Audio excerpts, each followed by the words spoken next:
बाजे, मोर मनवा झूमे रे, तोर हंसी के मीठी बोली मोर दिलवा झूमे रे।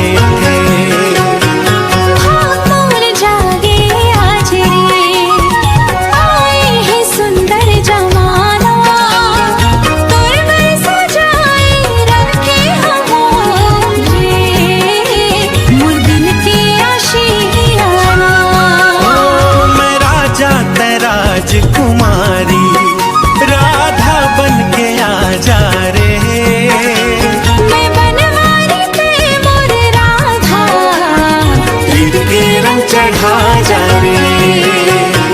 बंसी की धुन जब बाजे, दौड़त आ जावे दिल के दुआरे, प्रीत के बंधन में बंध जावो, मैं बन जा मोर प्यारी। बाजे बाजे रे कंगना बाजे, तोर बर मोर पायल बाजे, मोर पैरे तोर बर बाजे, मोर दिलवा तो नाम पुकारे।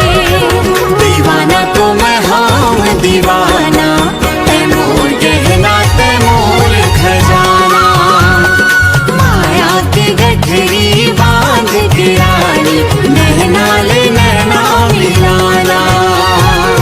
मोर छुरी कंगना बाज रे, दुनिया में मनवा साज रे, तै मोर जीवन तै मोर सपना, तोर संग दुनिया सजाबो।